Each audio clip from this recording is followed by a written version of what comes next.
What's up, my freaks and peeps? Welcome, welcome. Good day, good day. Hello, good afternoon. I don't know. I don't know how to start these. Oh no, I fucked up. No. Shit. Well, you're just gonna have to. You're just gonna have to look at the starting soon screen. I'm sorry. Your girl, that what did you do? Don't worry about it. Don't worry about it. Simply do not worry about it. Simply do not worry about it. So it's fucked up. I also fucked up because now you guys are gonna have to listen to me opening something that was supposed to open before I came on. Sure. Yeah, simply do not worry about it, my dude. No,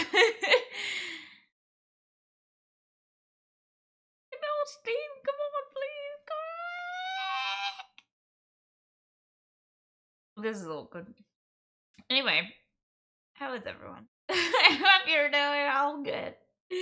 I hope you're doing all good. Guys, they've introduced a new verification thing on Discord, and I'm like all for it, but your girl, it's not what I can't verify anything. It's just not working on my phone, so I can't even access my own channels. This is a problem. This is a problem. I'm shaking my head, bruh. I'm shaking all over. So join the club. I am so sorry. I'm really late today. I was on time, and then I guess showering took a while. I think I just got overstimulated, and then I kind of had to make some food. And your girl needs to put that. I ended up making food. I've eaten the food. I had a mug noodle. I don't know what they're called. Cup of noodles. I don't know. But I made it, and I put it in my klutzy Mina mug, which I love and I care for like it's my baby. So it's like my favorite mug. But yeah. This feels so awkward now. I'm so sorry, chat. I'm sorry. I swear to all the radiance in the game, and I'm sorry. I'm usually more on board with this thing, but we're still trying to like work things out. Oh, Mina, don't blush. It's shucks. Shucks. Jesus Christ, I'm all over the place, fam. What is going on? Jeez. No! Stop coming up with notifications. Ah!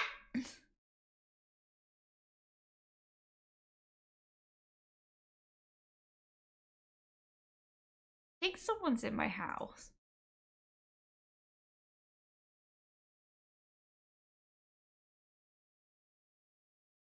Would you look at that? Nothing was wrong. It's fine. We're here now.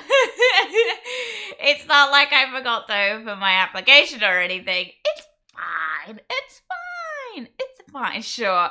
Yeah, well, listen, I literally oh, there we go. I came downstairs, right? And I was like, oh, bam, I need to put my fucking stream on. I literally just did it. I didn't really do anything else. And then I just kind of ended up in a bit of a predicament. Dude, someone's in my house. Paul's not supposed to be back yet.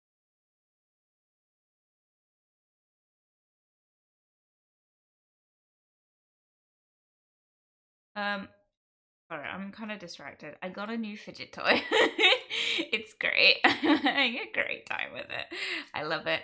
I don't know what they're called. I could probably show it later, but I got a listening. Yeah, I got a one of these crosshatch sort of things that you kind of squeeze and pull, and it sort of separates like an accordion. It's weird. It's hard to explain. I'm trying to think what they're called. I could probably look it up actually.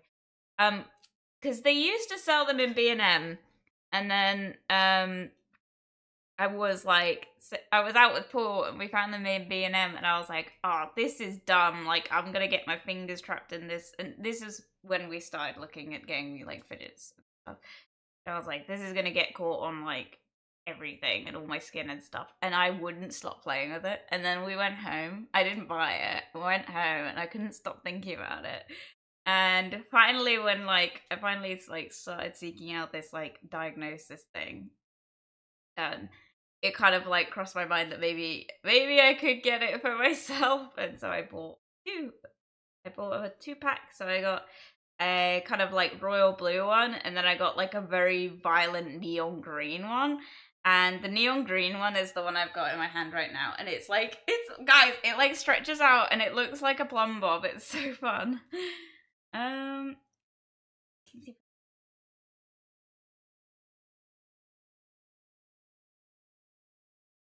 Oh me.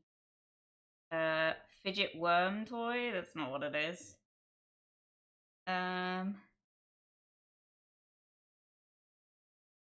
I guess it is. When I looked it up, it was a fidget worm toy. If you look up fidget worm toy, it's like you'll probably kind of see what comes up. It's sort of like a crosshatch thing. You kind of just squeeze it and it like stretches out. It's weird. I'm not like something like I'm finding is I'm trying to find my like way with sort of like okaying myself to like let down my mask a bit more. Mostly because obviously I've got the assessment coming up on Monday. And in part of getting ready to be assessed, I've been asked to, I don't think I talked about this because on Monday I'd only just sort of applied for the appointment. So basically I applied, they approved it, but in that time the assessor has sent me some extra sort of little bits that they'd like me to fill out, just so they get a like rough understanding of me as a person a bit more. And you want to know what sucks? It's the same. They've sent me like a Word document that's the same exact fucking form as fucking I've already had to fill out. So I'm literally like, I got more space, which is nice because on the original like Psychiatry UK form, you only have like the ability to type in like 1,000 words, and then like this one you've got like more room, so it's great because it means I'm like writing literal paragraphs. I need to get on with it because the problem is they've asked for all of it to be sent 48 hours minimum before, but I know for a fact they might need more time because I've written a shit ton. So, and this, I've written a shit ton so far.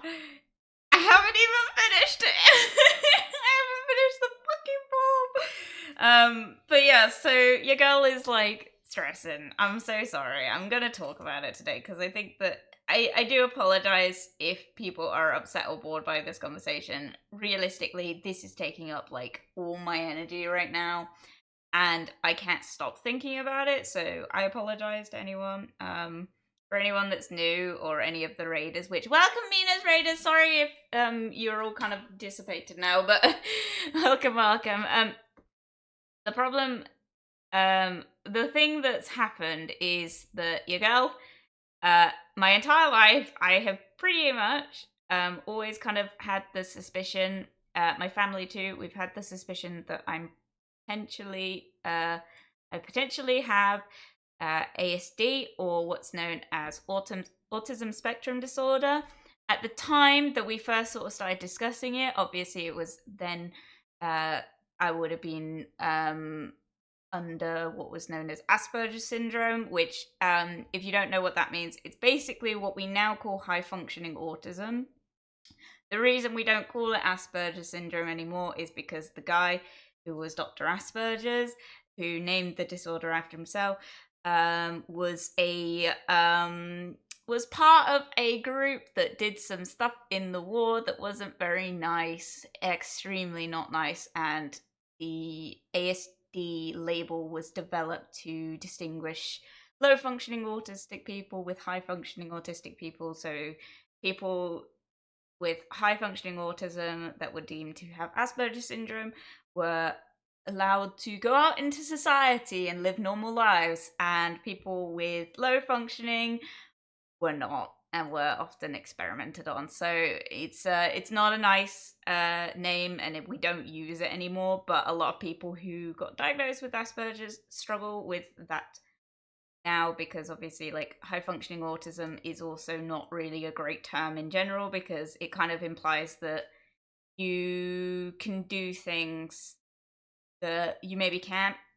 It's a whole thing. It's a whole host of things. Basically, what's kind of come out is that I'm probably on the what would be known as the higher functioning side, because I'm able to like hold down a job and I'm able to like live and communicate, and I'm not really like nonverbal. But that's also like kind of what people see on the outside. It turns out, because one of these things was I had to do a questionnaire on experience autism. I don't know what it was called. It's a very common website. You can access it. It's not limited to people seeking out a diagnosis.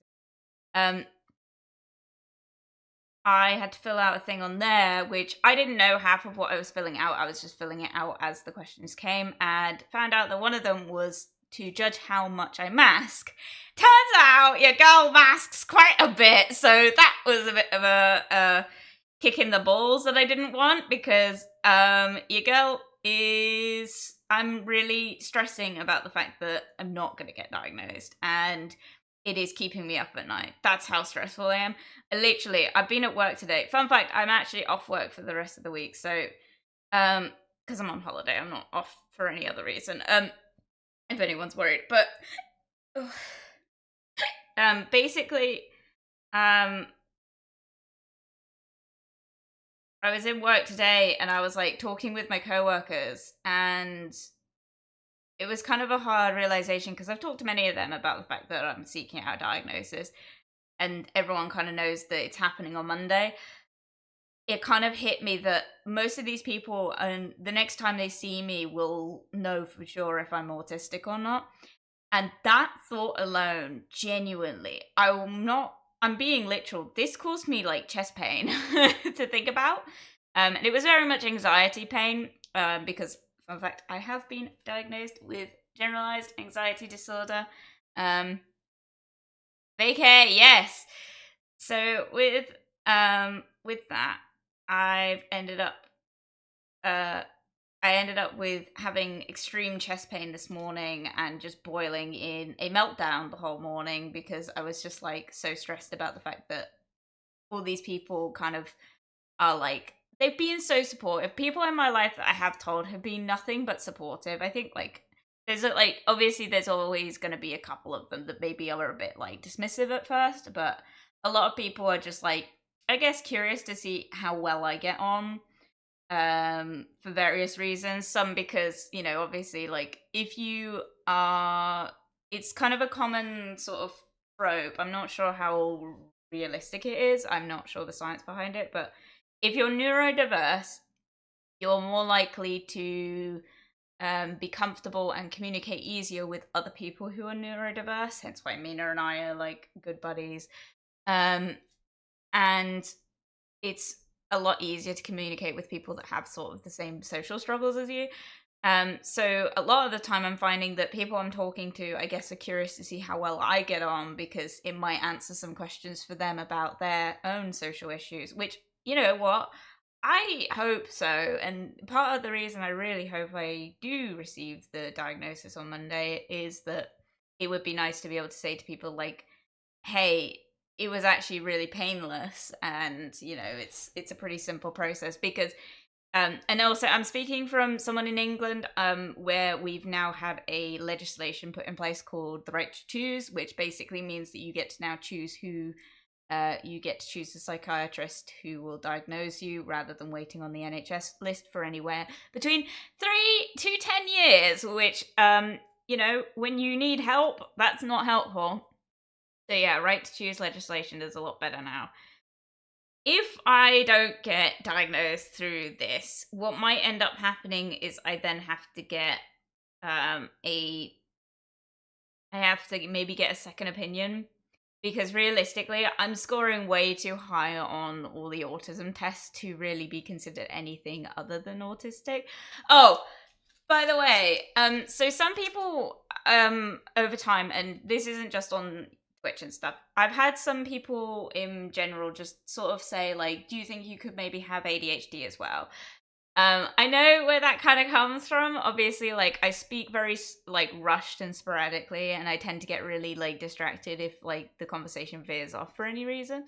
The thing is, I don't have really any other traits of ADHD, and part of one of the things that the psychiatrist has sent me to kind of get a rough understanding of me as a person before my test um, was a ADHD test. So I've taken an ADHD test, and guys, I am not looking likely to have ADHD. I scored, I think, a total of about 3 points on a 12-point quiz, and a lot of those things that I scored points on are things that would cross over with autism anyway. So no, it's not looking like I have ADHD, and it's definitely not looking like I have Auti ADHD, which is where you have combined.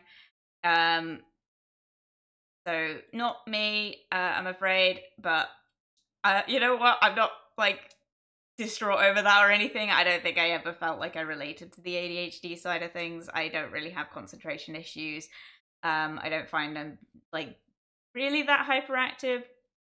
So it's not really, it didn't fit me, and also the test said no. So, and that was just the basic test, like that was just the short one. So yeah. Yeah, so nope, not me, not ADHD, and definitely not ADHD. So yeah, but yeah, that's where I'm at with that. However, one of the tests did say that I am quite high masking, or I have high masking autistic traits, which is not great. Because if you don't know, the reason a lot of people born as female have is that we are ingrained by society to take on social cues a lot earlier.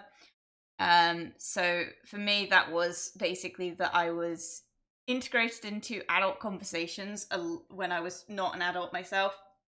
I was at the age where I should have been out climbing trees and stuff, and I wasn't.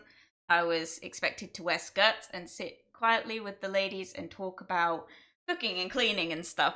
And I found that easier, and this is probably why I have an easier time talking to people older than me now, but that's meant that socializing wise, I'm not like, despite the fact that I have my own internal struggles and I'm usually exhausted after conversations, presentingly, I don't have problems with it. Which I don't really think, I don't think I do, but according to everyone else, they're like, oh no, you're always really polite and you don't really seem to struggle with it. I'm like, are you kidding?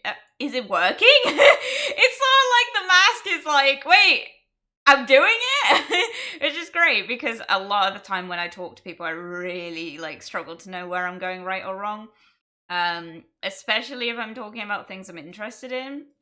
I tend to dominate conversations. I read my mother, because when you go through Psychiatry UK, they'll like assess you based on like a lot of things, but one of the things they ask you to do is they'll ask you to bring in an informant and fill out their own form about what you were like in your childhood. So this obviously had to be my mother. Made more sense to get my mother to do it, because my mother has always kind of been, my mom's the reason that, you know, I came to the conclusion that we came to the conclusion that I probably had autism. And she's been kind of like managing my stress for it until I was old enough to move out. And then we know how that kind of ended. Well, I mean, it hasn't ended. I'm still here. I've still moved out. I'm living with Paul. It's a great time, a wonderful time. But the transition was detrimental. Like, I don't know how I managed to get through that. Anyway, so it made more sense to get my mum to do it. So I got my mum on board. I have read her informant report, and there's a lot of things that I disagree with, and sort of made me panic that maybe they're gonna think that half the stuff I'm talking about I'm making up, which is not the case.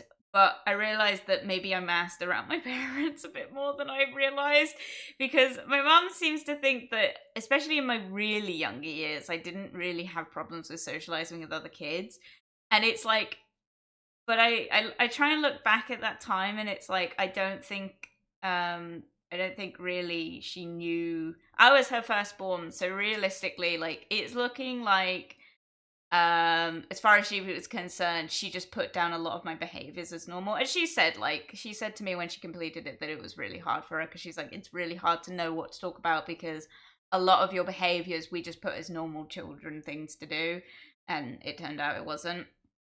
Um, Especially because there was such a stark difference between me and my sibling when growing up. The reason for that is actually likely because in my family lineage, my mum's like the matriarchy. She's pretty neurotypical, or at least she thinks so. I don't think so, but she's like the neurotypical one. My sibling, so my younger sibling, is presenting most likely ADHD. A lot of their traits are like crossed over with autism, but it's very much more ADHD side of things.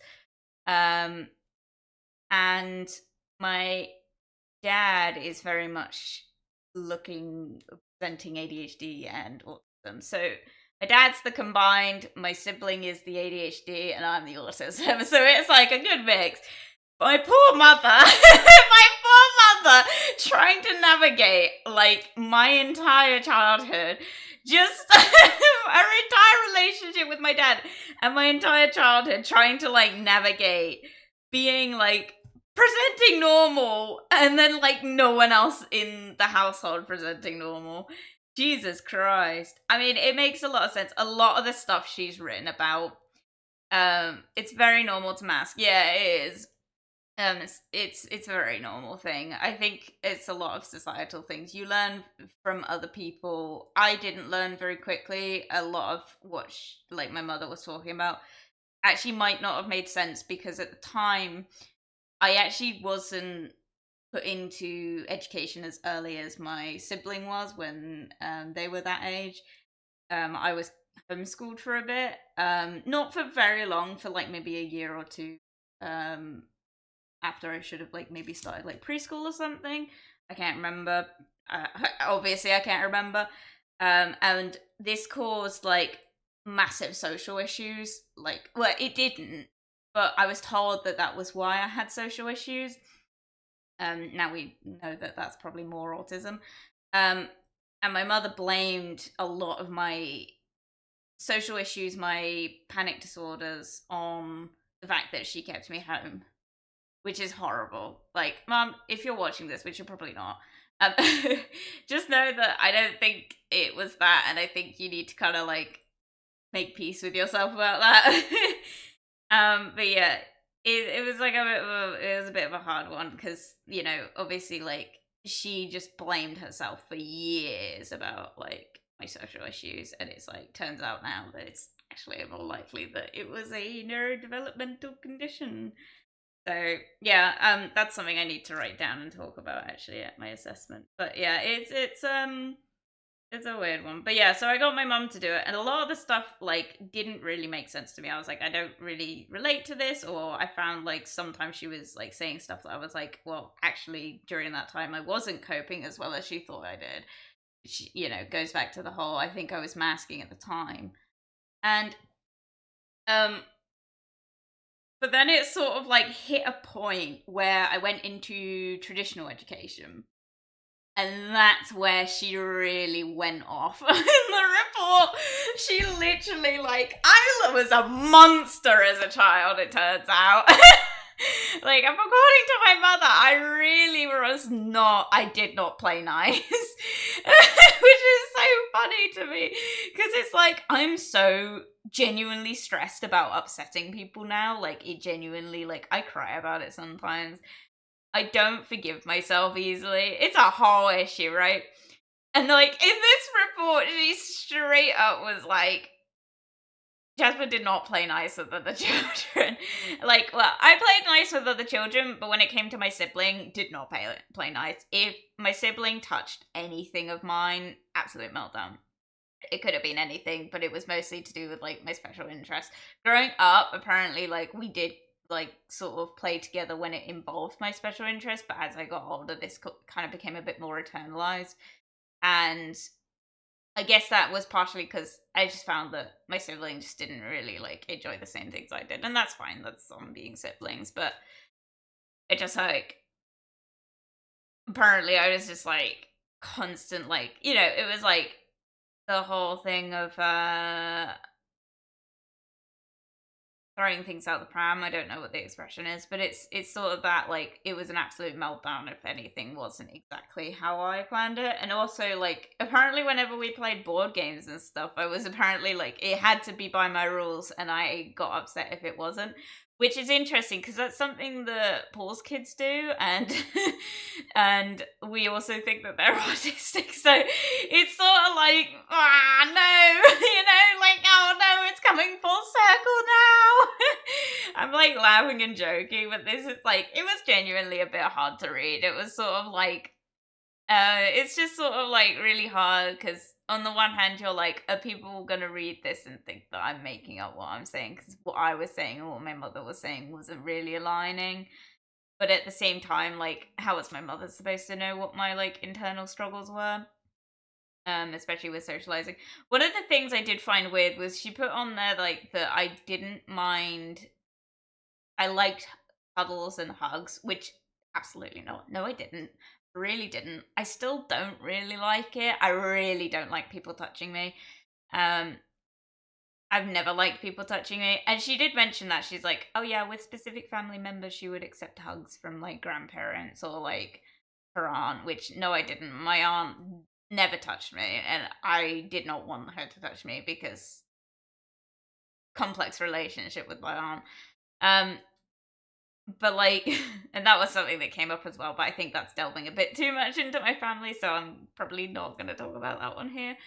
But the thing it was like, in that, she also put, like, yeah, she, like, tolerated hugs from family, but when it came to strangers, she really didn't want to be touched, and it was the end of the world if she was touched. And, if it couldn't be avoided, she was polite about it, and, like, but just, you could tell that she was being really rigid and did not, like, want to be touched. Because that's, like, the truth. I get it. GG. Genuinely, like, I cannot cope with. I get really, like, I don't like it. I don't like it. I really don't like it. I think about it now, and it's like, even, like, people that I'm somewhat close with in my workplace and stuff, they go to hug me. I really, like, I don't like it. I don't like it. And I don't really know how to explain it. It's sort of like I want to be able to enjoy these things, but I just, like, I can't. And it's like a whole thing. So I got that going for me.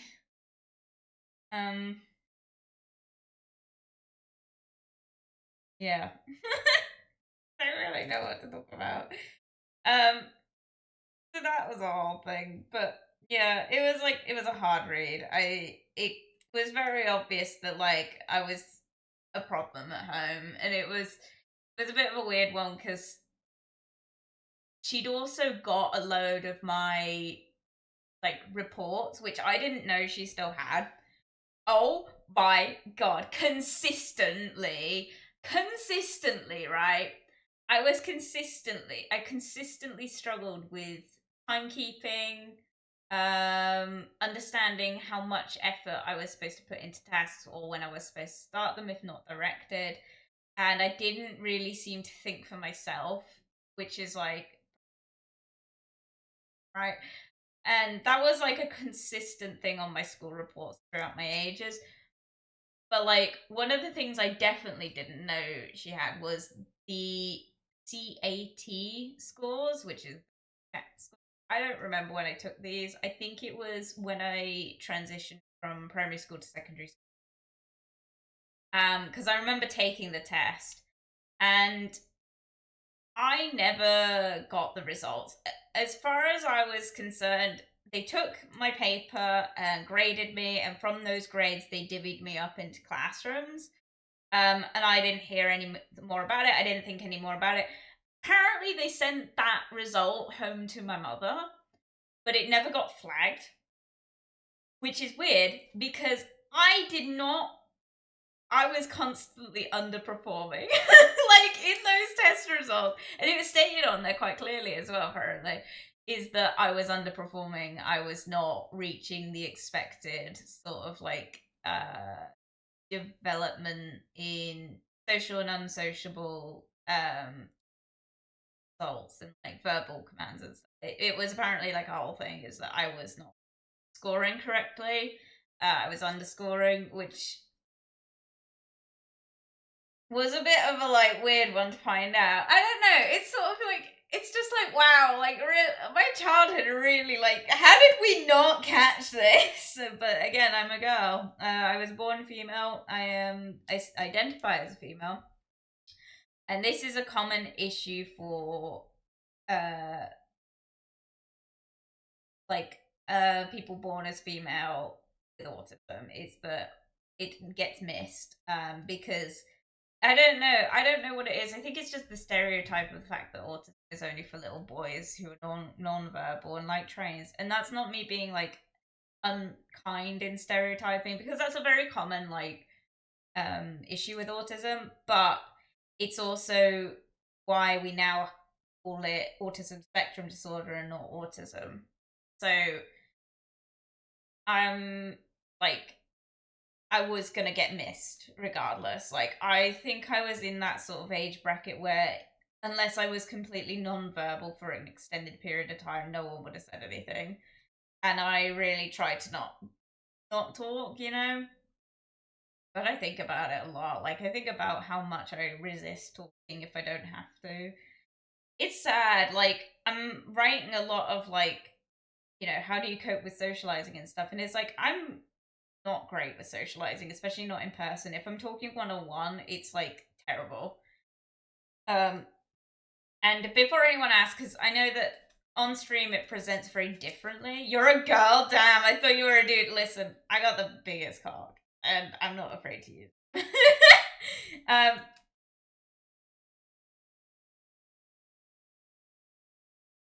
um, so, so, what was I saying? God, I forgot. Yeah, I don't really like. I'm not great with socializing one on one. The thing is, like on stream, it like doesn't appear that way. You guys know that I'll go off on a tangent for like hours on end. I'm quite happy doing that, and apparently that's something I do at home as well. My mother has said it in her report, and also Paul said that I do it. So it's something that I do. Oh, sorry. God damn it. It's something I do, but like in terms of like one-on-one contact with people that I'm not seeing every single day, really struggle with it. And on stream, I sort of word vomit. And the reason for that is because I can't actually see anyone. You got to keep in mind, like when I'm like talking on stream, I am not visually like there is no person to try and calculate responses or reactions to. Realistically, you guys know that I miss a lot of the time when people maybe are coming in to chat with like not the nicest like intentions and stuff. I miss that a lot. But realistically, like if we were face to face, I would miss it completely. And this is like a consistent issue. Dude, did I talk about this? I don't know if I talked about this on stream. I was like at a pub a few weeks ago with my friend. And this is something I do somewhat regularly. This is how I get my social activity. But like I'll quite happily go out and drink with my friends. So I went to the pub and fucking some like boy, and I'm gonna call him a boy. He was a man, but he was younger than me. I knew him from school, and he like came and spoke with me, my friend, and we were just kind of like talking to each other about like life in general, and a night, a girly night, you know. And he came and sat with us and like started just talking to us, just making friendly conversation. This just happens at pubs, by the way, which is really weird to me. But I'm also usually drunk, so I don't really care. But what ended up happening was that my friend left to go get more drinks and didn't come back. Like she came back like a lot later, but like she ended up just kind of staying down by the bar because she ran into someone she knew. And so this guy like sat down with me and just talked to me. And like, you know, when you're in that sort of situation, you just kind of talk about whatever comes to mind. And like, I don't really know what ended up kind of leading to this conversation. It might have been the fact that me and my friend worked together, but he was like telling me all about like his kind of what he's trained in, which was like HGV driving, which is like lorries and stuff. He was telling me about that, and he's like, but I've like decided to go into like I've taken a course on computer science and stuff, and I want to learn how to do programming and stuff. And people are telling me that I'm wasting my time and money because you know it's complete like U-turn from what I do with lorry driving, and that's a good career with a lot of money to be made. And I would be wasting my time, but I just feel like you know it would. I just don't want to be like limited. And I was straight up giving this guy career advice, and I was like really encouraging him because you know it's a stranger. I'm gonna encourage him, and I was like, yeah, you're like really wasn't really trying, but like I was like, I think it's a good thing. I was being very logical about it. I was like, realistically, like it means that if you ever get bored with what you're doing, you have another career path to go down, and you can choose to do what you like. And you know, if it doesn't work, at least you know that you tried it, and you'll spend the rest of your life not really regretting that you at least did it. And I was like, you know, this went on for quite a while. I feel that, yeah. And this went on for quite a while, right? To the point that he drank his entire drink, and my friend had left like an entire pint of San Miguel on the desk. And so this guy like just, I think he just thought it was his drink, and he just started drinking it. And my immediate was like, right, I need to make sure that if she comes back, like doesn't drink out of that glass. And like genuinely like sort of froze up, and I was like, I'm not gonna say anything. I need to say something, but I really didn't want to say anything because I was just like, it was just awkward. And anyway, so he like was telling me all about this, and by the end of the conversation, he turned around and he was like, "I'm gonna give you my phone number." I was like, without missing a beat, without missing a single beat. Why? Like straight up, I did not understand. It didn't hit me until my friend came back and sat with me, and he left, and she told me why it happened, and I was like, straight up, he's like, we're having a lovely conversation. Don't get me wrong, it was like a really good conversation, but as far as I was concerned, it was a friendly conversation. And he was like, I'm gonna give you my phone number, and I was like, why? I was like, why? Like, why? Why? Jasper, why? Because he wanted to give me his phone number because I don't know what happened. I genuinely don't know what happened. I don't know where that social kind of conversation went wrong. Every guy I'd ran into that evening had tried to flirt with me. This is a common thing. Like, I think it's just like men see women and are suddenly like, this isn't me stereotyping, this is just my experience, but it's like men see women at the pub and they're like, especially if they don't have guys with them, it's immediately like, I'm gonna go talk to that person. I get it all the time. I've been out several times with this friend and like our other friends and Paul, obviously. Paul doesn't always come. He's not really a pub goer anyway.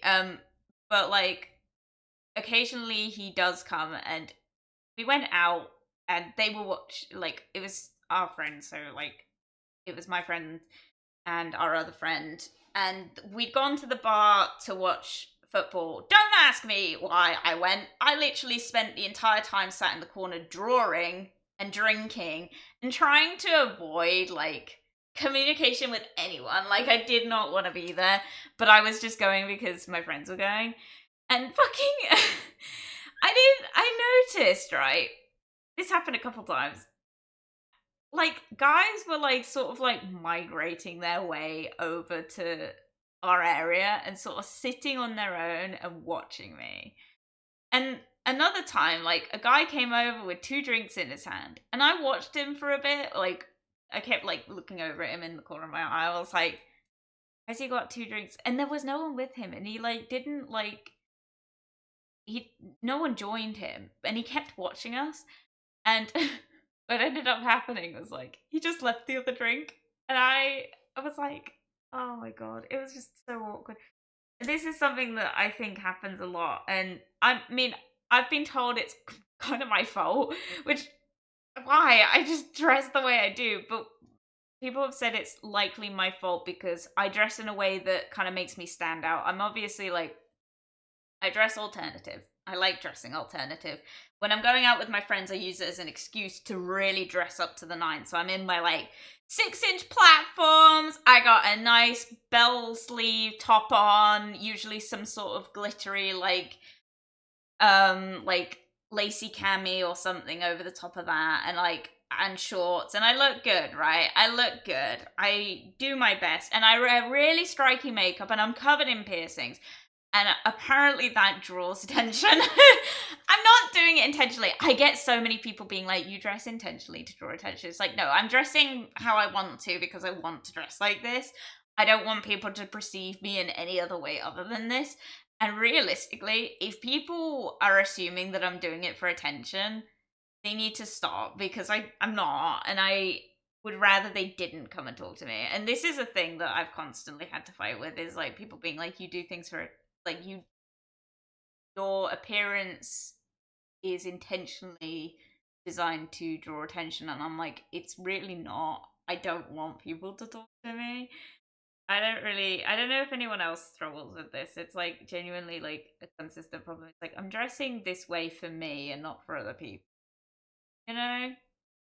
um I don't think it helps that all my friends are pretty looking. Paul's a metalhead, so like Paul's not really like, he wears like graphic tees and stuff, but he's like, it's all very much like ripped jeans and band hoodies, you know, it's that sort of style. So more casual like metalhead. And looking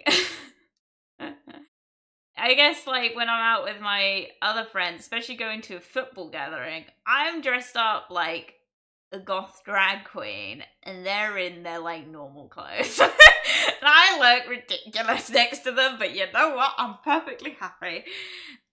This is wonderful. I wish I could join you. Dude, I mean, we'd have like a ball. You and I literally, we would go out and we wouldn't get back until the following like week. We'd like go out on a Saturday, we wouldn't come home till a Monday. I can guarantee. I know that we both like party hard. Party hard. I wish you could join me. You know, when you come to visit, we'll go drinking and we'll have a great time, and I can't wait. I can see it. Absolutely. We'll have a great time. I'll dress you up real nice. But yeah, so I really like, apparently like my appearance draws attention. So like men approaching me at bars is kind of to be expected, I guess, apparently. I don't know. Anyway, so this is something that I'm not great with, because the problem with men trying to talk to you at bars, I don't really have like, at this bar in particular, everyone of every gender was coming up to me, by the way. So like, great times. So I wasn't minding like the female attention. The men attention was too much though, because men's attention is very hands-on at bars, and I don't want to say like, it's not every guy, but it's a lot. It's like consistently something that happens pretty much every time I go out. It's like at some point at night, at some time, someone grabs me, and it just sort of happens. And I don't mean grabs me and like whisks me away to a dark corner and has their way. Like, no, that doesn't happen. And if it did, I'd scream. But what does happen a lot is people like kind of shove me under their arm, and really I don't really understand, like, I don't know if I like can relay to them that I'm uncomfortable. But on this night out especially, like, this guy didn't do it. He was very polite, but like another guy at the bar did, and he would not leave me alone until I told, like, by the end of the evening, right, he sort of grabbed, he's like, come here. And I made the mistake of going over, because blind, you know, following. Someone tells you come over there, you go over there. So I went over, grabbed me, put me under his arm, and I was like leaning away massively. And I was like, ugh, I don't like thinking about it. It grabbed me, put me under his arm, and then he straight up asked me, he was like, you got a mister? And I went, yes, I have a mister! I have a mister! And I waved my hand at him because I have a promise ring on my hand. which is something that I've always worn. But I like wave my hand at him like, yes, I have a partner, I have a mister at home. Dropped me straight up, did not even look in my direction the rest of the night. And you know the worst part, you want to know the worst part about this, like the fact that he not only just did not like even like, he was like, oh, okay, and then just did not like talk to me for the entire rest of the night, had not left me alone up till that point. And this was like several hours later, he finally asked me like, do you have a mister? And it's like, yes. And he's like, oh, okay. Dropped me. It's like, oh, okay, fine then. On top of this, like, the worst part is, like, 20 or like 30 minutes later, he passes by the table that me and my friend are sat on, and this was after the other guy had like gone off like with someone else. After I did not get his phone number, and he went off, and the other guy came past us on the phone, and he was talking to his missus. Fucking guys, if I can ask you to do anything in your life, if you're a bloke and you go to a bar, please do not like touch people without consent. Women are like, women will make it very obvious if they want your attention. You will, don't just assume, and try and have polite conversation. Because to be honest, that guy like that spoke to me about his careers, yeah, I didn't get why he was asking for my phone number. But if like I was single and he wasn't younger than me and I was actually interested, like a hypothetical, like hypothetically, if the situation had been different, if it was Paul and he'd come up to me, talked to me about his career and offered me his phone number, and I'd been like, why?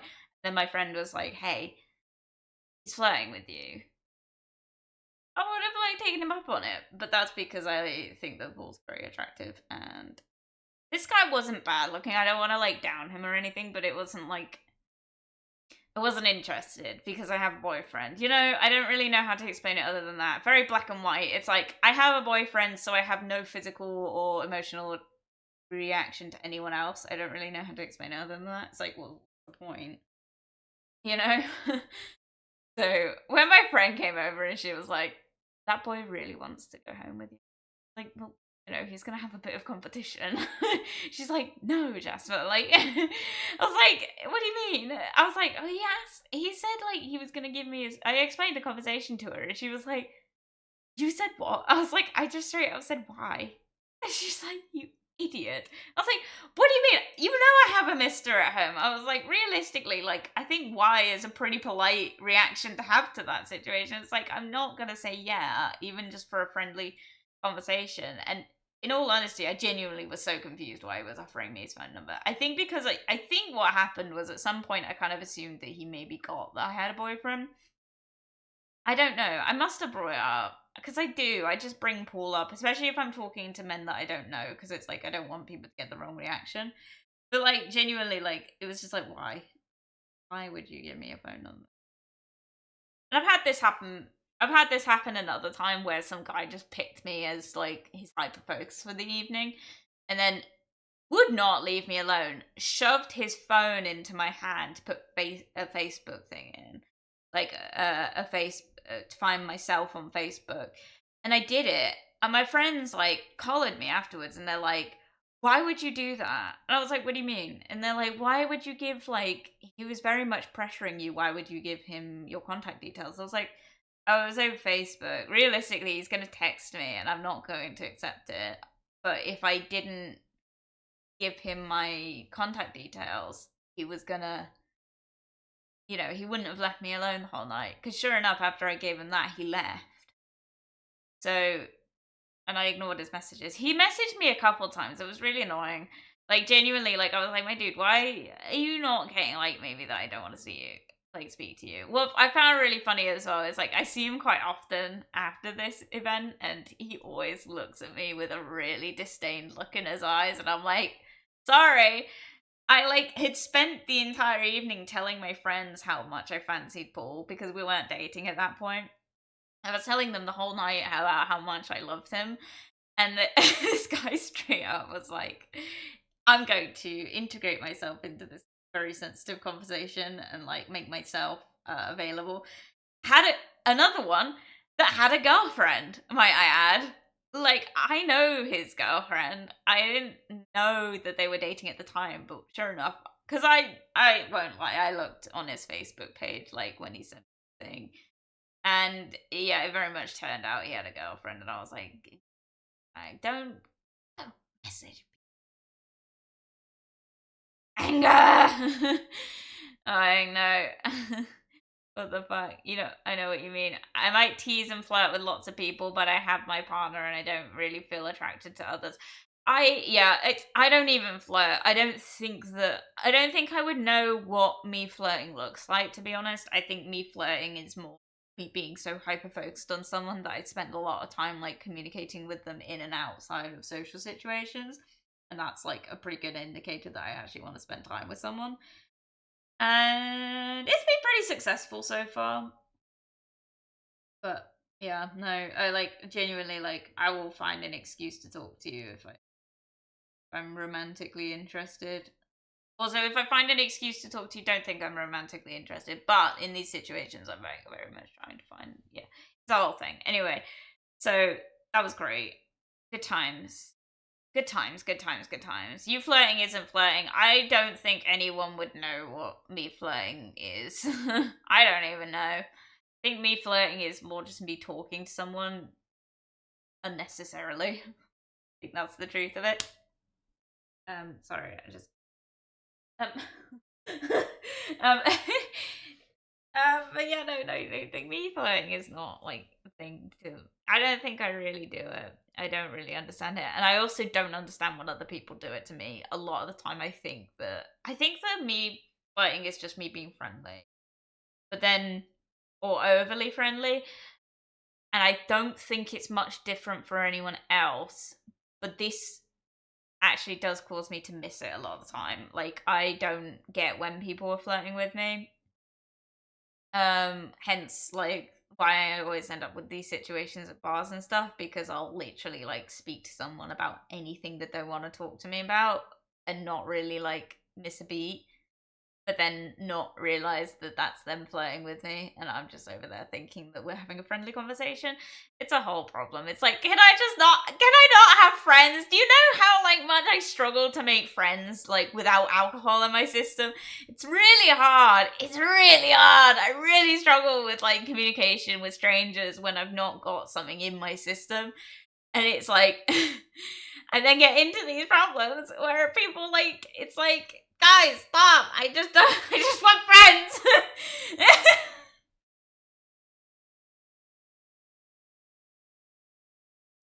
Oh my god, you aren't interested in me? I thought you were totally interested since you talked to me. Well, no, obviously you're my friend. I talk to you regularly. Somewhat regularly. I talk to you regularly in my eyes. I know that to you and to many other people that would not be regular at all. It's very irregular, but I find time.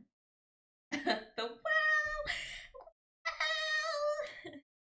um yeah. Anyway, so I'm sorry that I'm talking so much about like the autism side of things. It is I will do it again. It's genuinely like I've got to do a whole thing on it if I get diagnosed. And I will keep saying if I get diagnosed, because realistically, like, there is not really much reason for me to not get diagnosed. However, at the same time, I might not be as presenting as I think I am, which um it's going to be a bit of a rough one with um getting a diagnosis. I'm scared as fuck that I'm not going to, because it's gonna mean a lot for me if I do, but it's gonna mean a lot if I don't. That makes sense. Like, it's gonna be pretty life changing either way. And I'm trying not to like think about it too much, because realistically, if this psychiatrist doesn't diagnose, then another one might, and I need to kind of like focus on that. But it's really hard because he kind of just. It's been so stressful getting to this point. It's been so stressful getting to this point that I really don't want to have to do it again with someone else. But realistically, if this doesn't work out, then I'm gonna have to, because I'm not functioning, and there's not really any evidence as to why I'm not. I don't really know how to explain it other than I don't know.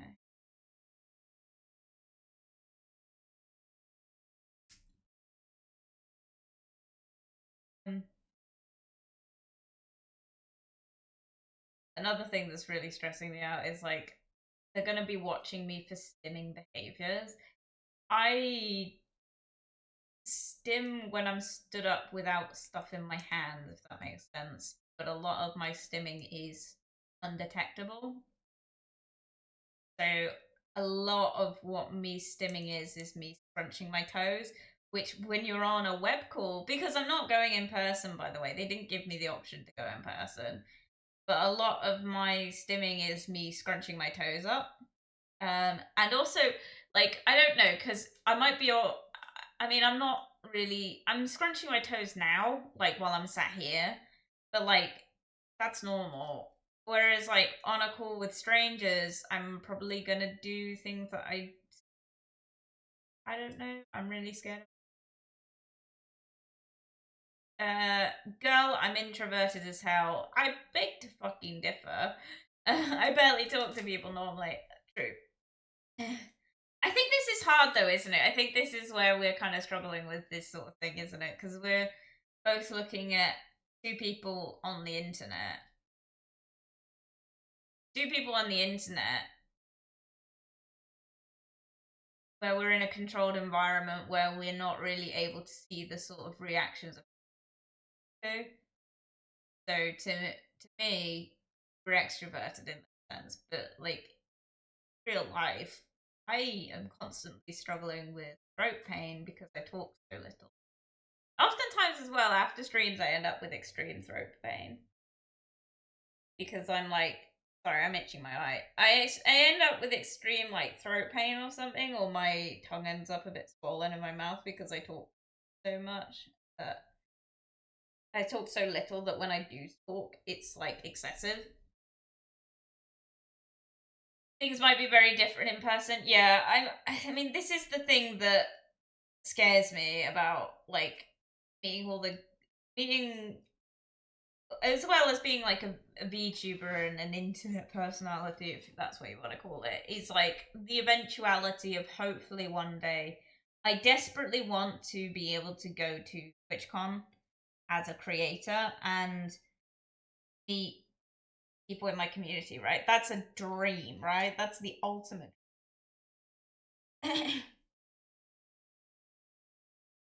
But realistically, I'm not gonna cope. And I know I'm not gonna cope because it's I'm a very different person in person than I am online. I think Lumbella is quite a good sort of representation of this, I think, because she's talked about it in her own autism video where um like she's like I struggle with, social contact in person, but online I appear like I can do it. And it is a very different environment. Like I don't think I don't know. Unless you saw me in person, you wouldn't realize that I don't look people in the eyes, and oftentimes I don't look people in. Like I'm really scared about it. What often happens, this is the thing as well with not having a filter, right? Not having a filter, and also not looking people in the face. I look anywhere else except their face, which often is towards the ground at like a certain degree angle. And what often ends up happening, especially in my workplace, is people cross into that sort of visual. And because I'm not paying attention, I will be straight up looking at their groin area, um, which doesn't really get picked up on, I think, because I do it so often that people don't really blink at it. But what does also happen often is that I will straight up, because I'm like a magpie, if something shiny crosses my eyes, I point it out.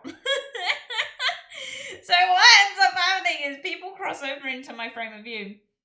If their flies are undone, which if you don't know what a fly refers to, it's the zipper part of like trousers or pants. Um, if their flies are undone, I will point it out. No, no, no, like filter. I will straight up just go, your flies are undone. It doesn't matter how many people are around me. I'll just do it. I need to not. Because not only does it embarrass people, but what often ends up happening is people then turn around and go, well, why are you looking there? And it's like, I'm not. It's not intentional. You've crossed into my field of view. And I've got, like, I've got, like, magpie vision. Oh, I see the same shit. Yeah, it's so awkward though. It's just like, you're just like, your fly's undone. And I don't think about it.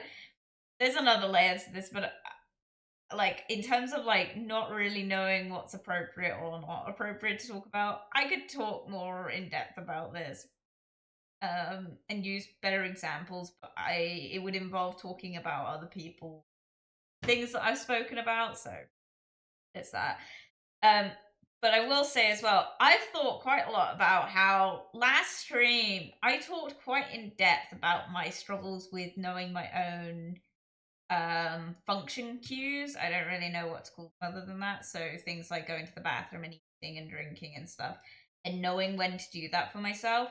Um, I have now pretty much thought every day of this week since that conversation about how I should probably not have talked about that on the internet.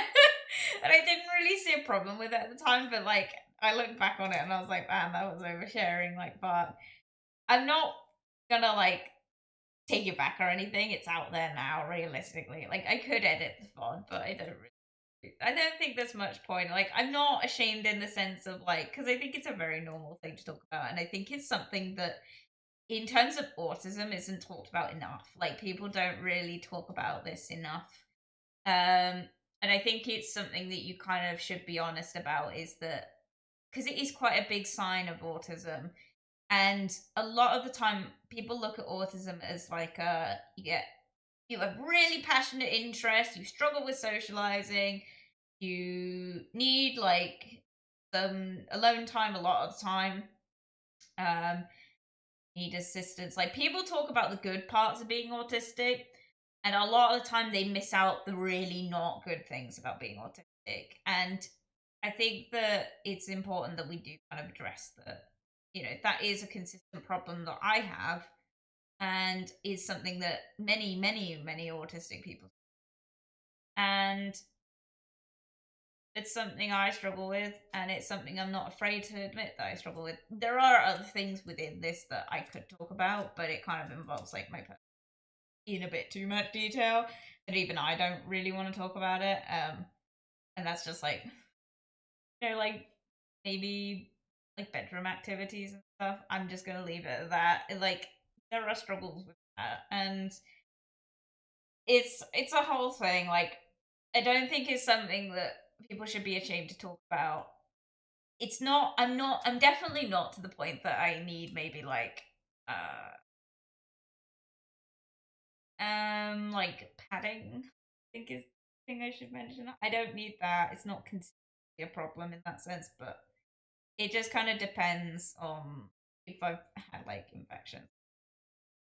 And this is something that I kind of like was thinking. I'm so sorry, by the way. I'm just going to talk this whole stream. I had like a thing I was going to do, but I've kind of just. I'll probably get to it. Got time. Silly. No, I mean, like, I don't think. I think that I just kind of got into a panic about the fact that I talked about it on the internet, and like, I'm not really worried because, as far as I'm concerned, we are strangers. Realistically, you might have a parasocial relationship with me, but you wouldn't know me if you crossed me. It's that whole thing of like, you might recognize my tone of voice and stuff, but realistically, I'm about as hidden in society as you are. So realistically, I don't really need to worry about shit like that. Um, so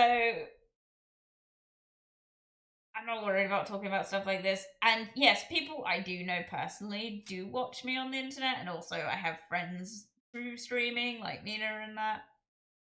But realistically, I don't really have any. I don't think it's something that I shouldn't talk about. I think it's something that if I'm comfortable talking about it, you should be comfortable. about it because it's a very normal thing. Like, fuck society for thinking that it's not normal to talk about infections or genital issues. Like, I think that that's a very bad society boundary that doesn't compute for me because likely I have autism, but it's not something that I understand, and it's also something that I think is ingrained in our society in a way that maybe it shouldn't be. I don't like hearing about it from other people, in all honesty, but realistically, like, I don't think that I just don't think it's like something that I should be ashamed of talking about. Because, how would you know if it's normal or not? I think we talked about something similar to this a while ago, didn't we? We're saying like, also by the way, because I'm not moving very much because I'm like leaning against my wall, so I apologize for that. But one of the things that I talked about a while ago was that um, I I had reoccurring infections a year ago, a bit more, and I did talk about that on stream, and it was a very, very positive conversation. I think the result of that was actually really encouraging because I think it's something that people don't talk about. The fact that vagina havers, we struggle massively with infections and knowing how to like clean without giving ourselves an infection because that's a issue. And I talked about that on stream once, and I got raided while talking about it. So someone else ended up joining in the conversation and kind of putting their 2 pence into it, which was super cool. Um, and it was just a good conversation overall. And I was like, this is probably the sort of conversation that if I started talking about with anyone else in person, they'd probably be like, that's not something I want to talk about. But like online, it's like, hey, I struggle with this. And I know other people do. So talking about it is probably going to help both of us because works for me might work for you. But I know what works for me is something that they kind of say online that you shouldn't do. You want to know something on this strain of conversation? You guys know that I went to get my coil replaced. They didn't replace my coil, but part of that replacement of the coil, I got to sit down and actually ask questions to the doctor that was going to perform. And we were talking about my consistent issue with like thrush and like cystitis and UTIs in general, and just like my infection levels being so high. And they're like, how do you wash? And I was like, well, now I wash with a sensitive 0% pH fresh like wash in the shower. And their automatic response was to go, don't do that, you shouldn't be using anything down there. And I turned around and I was like, well, actually I found that I've consistently had less infections by using this. And then they turned around and they're like, oh, okay, then we'll keep using it then. I'm like, why? Like, surely if you're a doctor and if you've been told that doing a particular activity is likely to cause issues, and then I turn around as a person with experience and tell you that actually I have a better result by using that, then you agree with me suddenly. Like, how am I supposed to trust doctors? Like, that was such a weird I don't know if that makes any sense what I was just saying, but it was such a weird conversation where it was like, okay, so basically, like, if it gives me infections, I should stop using it, but if it doesn't, I should continue using it. And it's like, that would make logical sense if like society as a whole didn't, I don't get it. I don't get it. It's like, I understand why things like FemFresh and like vagina washes are like seen as a leading contributor to yeast infections, bacterial vaginosis, and like cystitis and stuff. I understand where that science has come from. But like, we're not really given much option about what to clean with otherwise. And, some of us sweat more profusely than others in that area. So what am I supposed to use instead? I found that body wash really doesn't work. I wouldn't advise using body wash, partially because the pH balance is so different in it that it will upset your flora anyway, but also just because personally I found that especially a lot of like cruelty-free washes tend to be more plant-based or vegan-based, which means they're usually made with like fruit juices and stuff, which sugar, infections, pretty standard stuff. But like, I don't find that works. But I've seen a lot of people be like, "Oh, just use a bar of soap," and it's like, yeah, but that's not gonna help you. I don't know. It's a whole thing. I just don't really understand it. I just don't think there's enough sort of like conversations about it. I don't want to sit here and say that you should be washing down there with soap or anything. Do what works for you, obviously, because for some reason, and I guess this is why this is such a like contentious topic, is because everyone's bodies are different. Some vagina havers will find that they do cope with washing with shower gel. Some will find that they don't. Some will find that they can only do it with water. Some will find that, you know, like it's completely trial and error, which is horrible because you don't want to trial and error with infections. And I've learned that the hard way. But like, and also what works for you now might not work for you in the future. You know, formulas change. You know, that's a whole thing. But genuinely, like, I don't really like understand, you know. I just don't really get why there isn't like some sort of like I don't really understand why there isn't some sort of like wash that does work without like I don't understand why there isn't a doctor's opinion. That's all I'm saying. Like I just think that it's something that we're stressing. Like genuinely, sorry, TMI. How the fuck are you supposed to wash your ass if you have a vagina without potentially getting soap up there, you know? I'm sorry, but how are you supposed to do it? Those things are ridiculously close together. Realistically, no matter how careful you are, there's going to be soap that gets like in that area somehow. So like what? Yeah, like genuinely, like why do we not have a butt wash that is fine to like wash your vagina with? Like, I'm sorry. I'm sorry if this is a horrible conversation, but like genuinely this pisses me off. It genuinely like it annoys me so badly that it took me so many years to find something that worked. I mean, I have to be really careful with it. I can't use it excessively. For me personally, I found that the Femme Fresh 0% fragrance, like sensitive wash, works really well for me. Welcome, Ned. Good to see you. Sorry, I'm talking about vaginas. Neradine, drink anything. You know, I will drink to that. I need to get another drink. Um, but yeah, no, like it pisses me off a lot that there isn't like something, but like I found this one really works for me. But even that, I find I have to be really careful with. Like I have to use like about a 5 to 10p like square amount of like soap, right? Put it in my palm, get it really like get my other hand like really like soggy, and this is how I wash my hands in general. But like get the other hand like really soggy and like mix it in good and proper, right? Get it really like you don't want it suddy, you want it sort of like a mild detergent. You want it that sort of like consistency where it's like really watered down. And then being really careful not to get it anywhere internal. And I found that works, but it's like that means that I bought that bottle like a year or two ago. I have not had to buy one since. It's lasted me forever, which is like great, but like, geez, I don't think I'm using it right.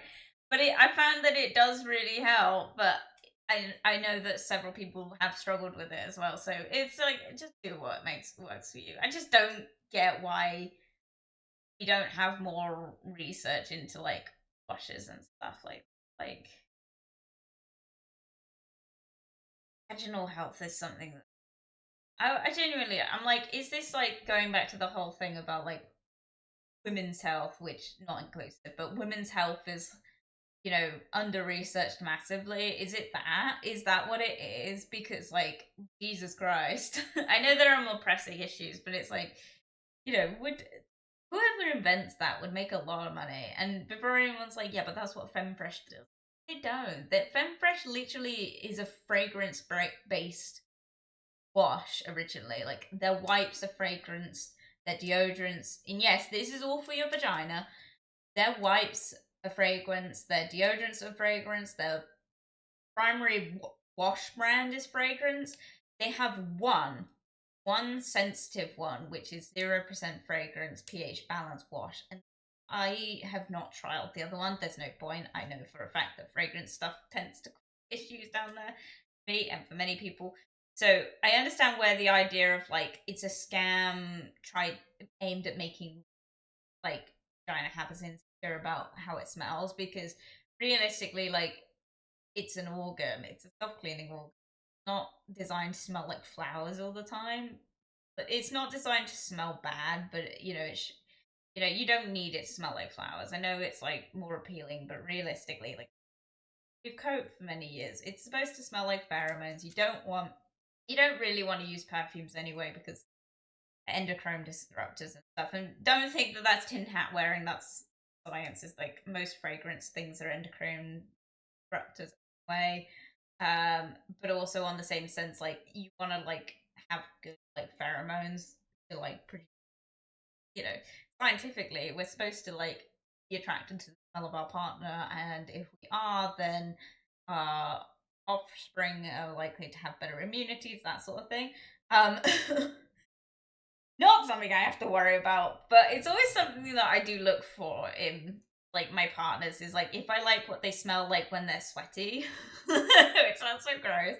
Like when I like what they smell like when they're sweaty, it's like I always comment on it. I'm always like, our children would have great immunity. We're not having children, but like I feel like it's a compliment to point out. Anyway, I don't really know why I'm talking about all this. Anyway, autism. So I mean, something that I'm not finding is coming up very often in this is like, how do you cope with sensitivity in terms of doing general routines? Because something that I noticed, and I think this is quite a like normal thing to struggle with as well, is that um like showering is a fucking ball ache, man. I get multiple comments from different people all the time when I bring up the fact that I can only shower twice a week. So I don't cope with. I used to shower 3 times a week. I've never been one of those people that shower every day. Partially because I live in Cornwall and Southwest Water is a fucking ripoff, and as a result, like, growing up, like, it wasn't encouraged to shower every day unnecessarily. But growing up, I don't smell. No one's ever said I smell bad. I would like to stress that. I know for a fact I don't smell bad. Um, but like, I don't shower every day. I do only shower twice a week. So I shower on Sundays and I shower on Thursdays. I am constantly struggling with comments of people being like, that's gross. And I would like to say that I don't want to turn around and say it's ableism from a personal perspective, because as we know, I haven't yet officially been diagnosed. But like, be really cautious about down to people about their hygiene routines, because oftentimes with especially mental health conditions, hygiene is the first thing to go. Um like when you have quite severe depression, hygiene is a task, because you get into a stage where you just don't really feel the need after yourself. When you've got autism, there is no driving factor to look after yourself ever. You can't really recognize your own like needs or emotions generally anyway. So things like brushing my teeth, showering, going to the bathroom, on deodorant aren't stuff that come to me naturally and have had to be incorporated into my life with strict routines. So if that routine goes out the window, there's a high chance I will forget to do that thing, because I'm not in an environment where that would be a natural like progression thing. So oftentimes I found when I went out for parties, like to friends' houses and stuff, like I wouldn't end up brushing my teeth because I wasn't in an environment where I would have done that. So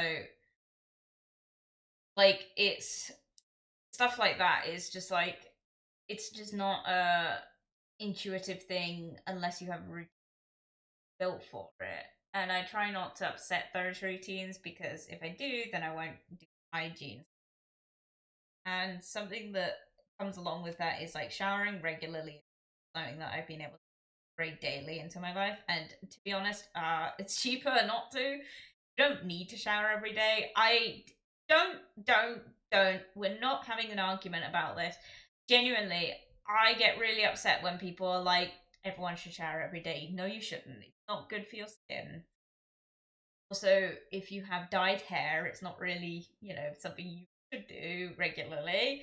I know some people with some skin conditions like ichthyosis vulgaris and stuff do benefit more from regular showering, or like if you have overproduction in sweat, like bones and stuff, like showering every day can be beneficial, obviously, but like don't shame people showering every day because realistically you don't know why that person doesn't shower every day. If it's a money thing, then you're just making fun of people. And if it's a sensory thing, then you're being an ableist. I'm not gonna like dance around that topic. Don't shame people for their hygiene issues. That's ableism in general, potentially. Um, yeah, I get really cross about it because it's something I'm constantly like, constantly. I wish I was kidding. Like, and I know some people are like, "Why do you talk about it?" Then it's like it just comes up in conversation. Like, and I have no shame, so it's something that gets brought up a lot. Is the fact that I don't shower every day, and people find it gross. And I'm like, listen, do I smell to you? Find yourself like repulsed from hanging out with me? I'm not regularly showering. No, so shut up. It's genuinely like Paul like is very good about it. I was like, don't listen to people when they say that because they've got their own like opinions on how people should look after themselves, and it's completely missing the point. But anyway, what I was trying to get to was that I struggle with showering in general because on top of like the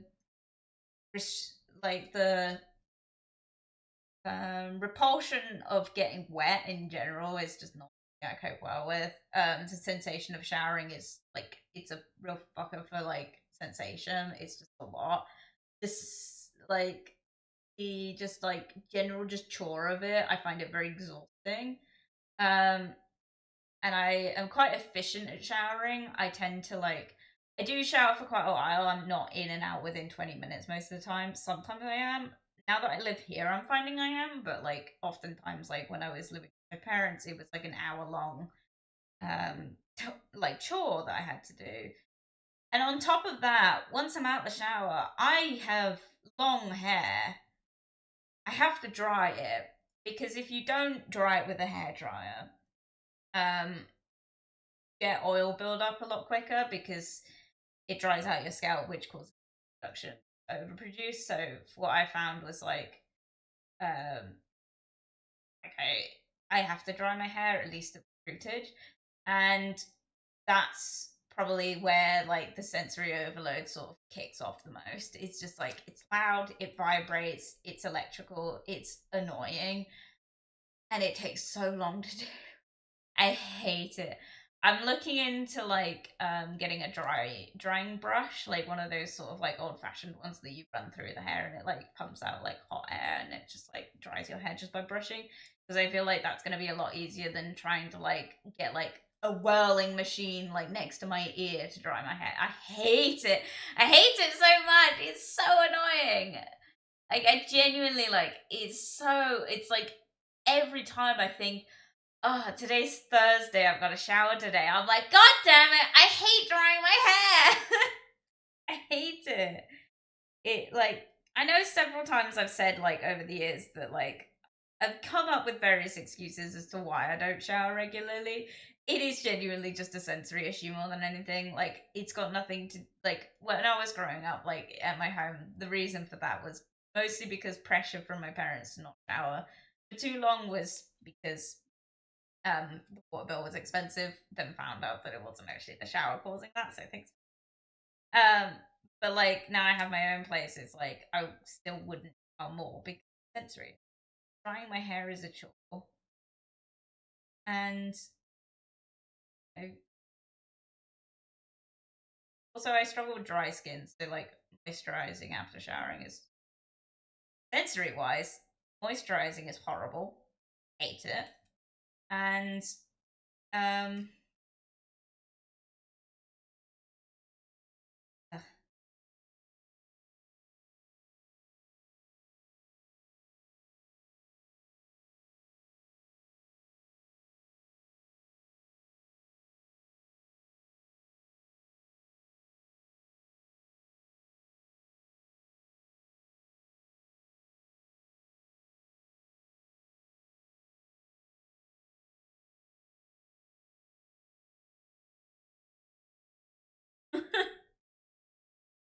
Having a bit. Sorry. I'm gonna take a break. We'll be right back, and I'll probably get into doing other stuff after that. But yeah, I'll take a break right now. Sorry, I'm fine. I just need to be right back.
I'm back. I'm also probably gonna do some quizzes. Potentially quizzes. I've got tier lists. Anyway, right, we'll go screen share. Hello. Someone was saying to me the other day about like my tier lists and stuff, and I'm not against doing that, but like I also looked them up, and we might be here a while. So I'm probably not gonna do this one. I was gonna do this one today, but I'm not against saving this. So what I might actually do is do this shorter one, and if we still have time, I'll do a quiz, because I'm gonna have to eventually go, but oh, I've also been told off. Well, not told off. He's gonna come in here and tell me off for saying he told me off, but um, with like. He's like, you need to stop telling people how you wash your vagina. I'm like, why? I don't understand this social construct. He's like, yeah, but it's not a normal conversation to have. So, guys, yeah. Sorry if I've made anyone uncomfortable, but yeah. Anyway, I'm now stressed because I'm about to do something with special interest.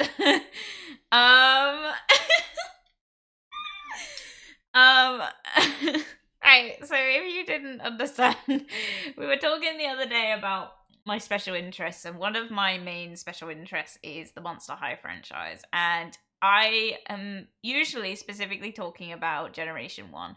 Don't really talk about Generation 2 because I think Generation 2 usually refers to the like cheapest end of it, when the sort of first wave of Monster High was sort of getting a bit of a sellout because Mattel was under a lot of pressure from parents, and also just like making the dolls was expensive, so it just wasn't doable anymore the way they were doing it. So one of the things that and also we don't talk about Generation 3 because Generation 3 is not the generation that I'm consuming anything for, because not my style. But Generation 1 Monster High was something that I had a massive special interest in when it came out. I still have a massive special interest in. I still have all the dolls I collected at the time. And yeah, so tier lists about the characters. Don't know how extensive this character list is. There's a lot of ones on here that I don't know. So, I probably just I don't really know what to really like do with this. So can I add a list? Add a row below. Ooh. Okay. I'll do this, and then I'm gonna do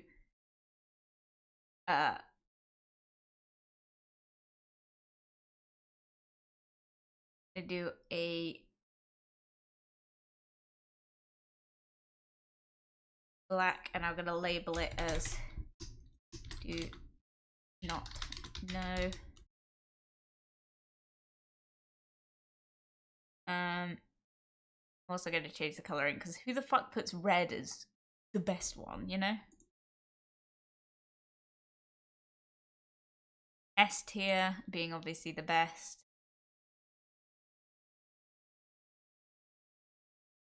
Somewhat alright. I don't really dislike any characters, but like I'm also not really like aware of a lot of these characters, because many of them have sort of come after a time when I would have been interested in the franchise, so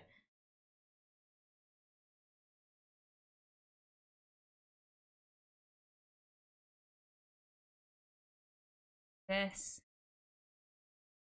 I think I've done this before as well. So don't like take my like compare them, because I hope this is okay. I hope this isn't too boring, because I'm like gonna have a whale of a time with this. I'm also probably not gonna name all the characters, because even some of the ones that I do recognize, I'm like, I couldn't tell you their names because it's been a long time, but I'm gonna attempt. So please excuse my just hyperfixation at the minute. It's great, but yeah. So yeah. So awkward. I don't like talking about my special interests. Like, I like talking about it with people I'm close to, but like, it's not something I really share openly because I just don't. Because I'm ashamed of it most of the time. But yeah. Anyway, so we'll start with this one, Abby Abominable. So, oh, they're in alphabetical order. Okay, so, um, we'll go with Abby Abominable. S tier, absolutely. She was one of the first dolls I ever got. And she was also one of the ones I was obsessed with. I specifically had this doll. I've had her in various different formats as well.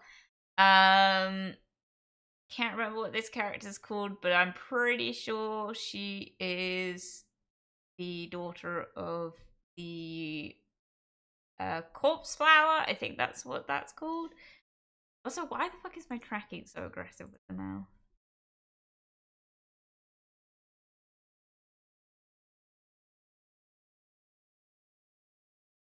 There you go. Oh, sorry if you can hear water above me. So that was one. So, daughter of the corpse flower. I didn't really know the character. And also, she was a bitch in the web series, so I'm gonna put C. Don't know this character. This was one of the later ones that I also don't know. So I'm gonna put in D as well because I like the character design of this one, but like I didn't really know the character or anything about it. I knew this character. I couldn't tell you her name, but I know she was a cross between a harpy and a centaur, which was really interesting. I liked the character a lot because we didn't see many centaur characters, so I'm gonna put it in B tier. I think S tier is going to be a lot of the ones that I had dolls for. Because many of these characters, like several of these characters had like repeating dolls. Like a couple of them um only had like maybe one or two dolls, but like many of these had like multiple dolls. So I might have had some at some point. And also I know which there's one that's gonna come up that is like genuinely one of like my top like characters, one of the characters that I probably related to the most. Do not have a single doll of her. I'm so sad about it. It's like the one doll that I really wanted as a kid, and as an adult I still really want, so probably will get this character eventually. I might have to look up some of these names because I'm really gonna butcher it, but ah,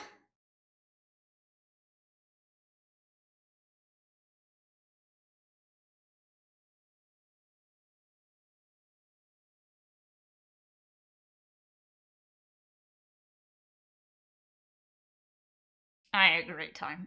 Sorry. So I can't remember who said it, but someone was like, "Oh, you should do a list," and I was like, "Okay, I can do that." Rid of that.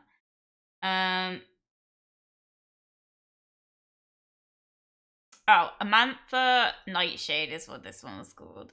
The Deadly Nightshade was the daughter. Apparently, this was called Andy Beast. I don't know anything about this character.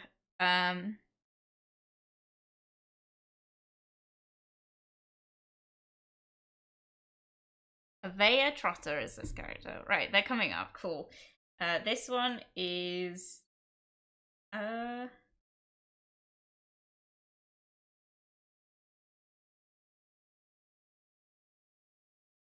find her. Don't know. Don't know this character, but I like the character design, so I'm gonna put this one here. Oh, maybe I'll put it up here actually. I did like the character design of this one, I just can't think of the name. This one was one that was really controversial at the time. I think she was called Bonita North or something? Something like that.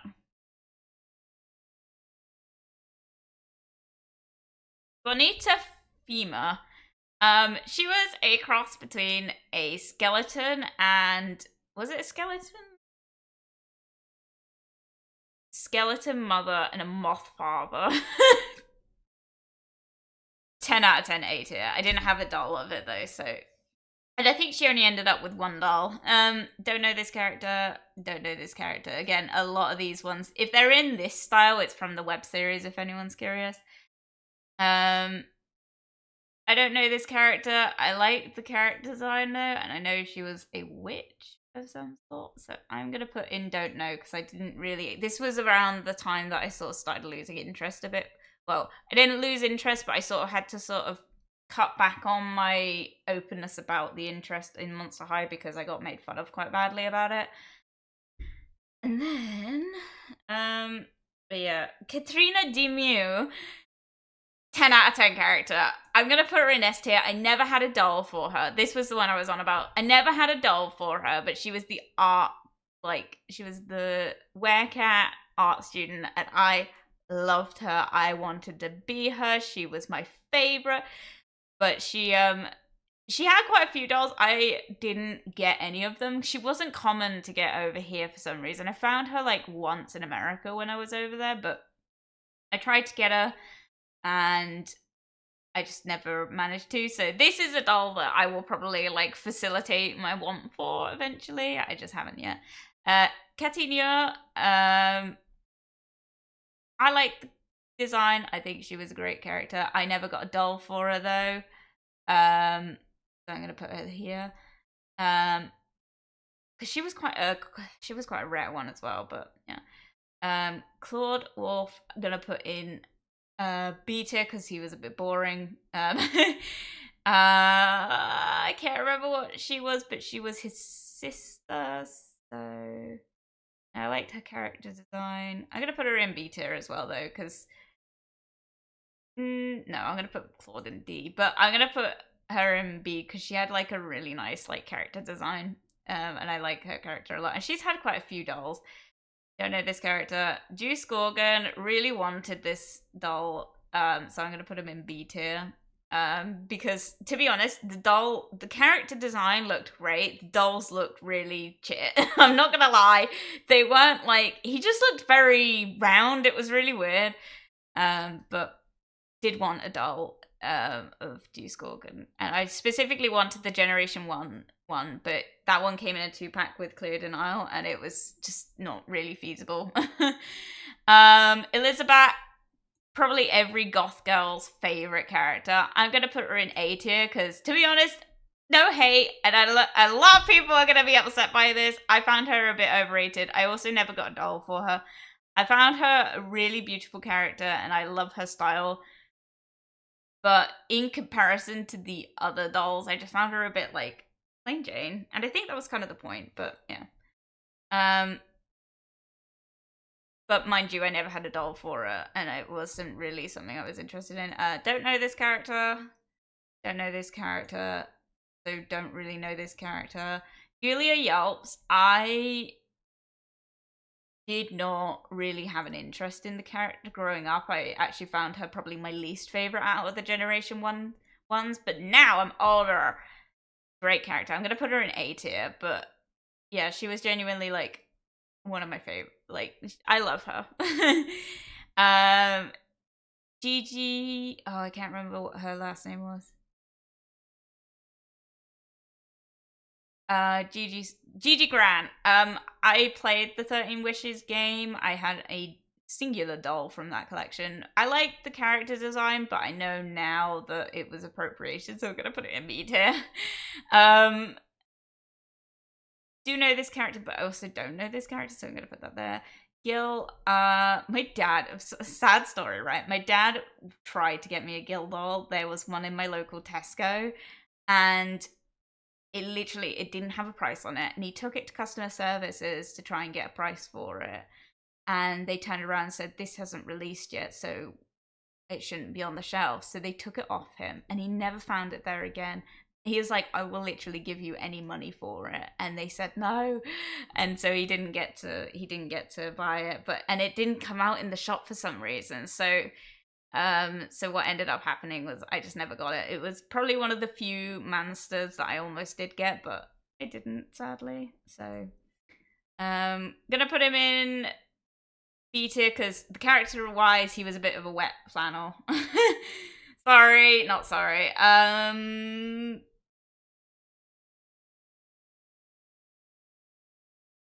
I can't remember her name except something to do with Calliope. Right? Question mark. I'm also noticing that a lot of these characters have come from the wiki. Like, all these pictures have come from the wiki that I'm looking at. Calliope Jellington. Great character. Also one of the weirdly bigger ones. Never had a doll for her, though. Definitely, like, one of the more exciting characters, in my opinion. But it also came from the Circus range, which is a range that I'd love to get, except that they whitewashed Claudine, and that's a whole another topic on its own that I'm not going to get into. I do know this character, D tier. I don't know her name, but she was a bitch. Claudine, S tier. Love Claudine, still love Claudine. She was one of my hyperfixation ones. Also, Cleo Denial, S tier. Draculaura, I can go with S tier for now. She wasn't really my vibe, actually, but like, I did appreciate her a lot. And Frankenstein, also S tier, 10 out of 10 character, one of my special interest characters. Laguna Blue, also S tier. Feel a bit bad because all these are like the generation ones, and then Gulia's just down here. Sorry, Gulia. I don't remember this character. This was one of the last decent characters before they started going downhill with the brand massively. I think it was Davy Jones' daughter. I want to put in A tier because I almost got this doll and I didn't end up doing it. But I really like the character design of that doll. I don't remember this one, but I know that she was based on Ariana Grande. I'm not kidding. This genuinely, like, I'm pretty sure her name was Ari. But her character was literally based on Ariana Grande. Yeah, Ari Hauntington? Yeah, like, based on Ariana Grande. I have no knowledge of this doll or anything, so I couldn't tell you anything about it. Also don't really know this character, so I'm gonna put her in, don't know. This was the fucking Lady Gaga doll. We only got one, and it was quite a famous one. C tier. Representation, but like, Headless Headmistress, gonna put in B tier because I like the character a lot, and I found her concept and doll really cool, especially her horse. Heath Burns, annoying character. I really liked him growing up, but like as I'm older, I'm like kind of a dick.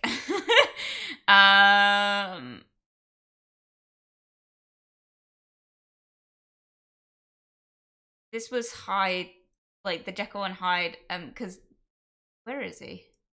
Not on this list. Oh, this character and this character are the same person. So, can I like switch this in the yeah, these characters are the same person. So, like, I don't really know how I was supposed to tier this. Like, this was Jekyll and this was Hyde, right? It was Jekyll and Hyde.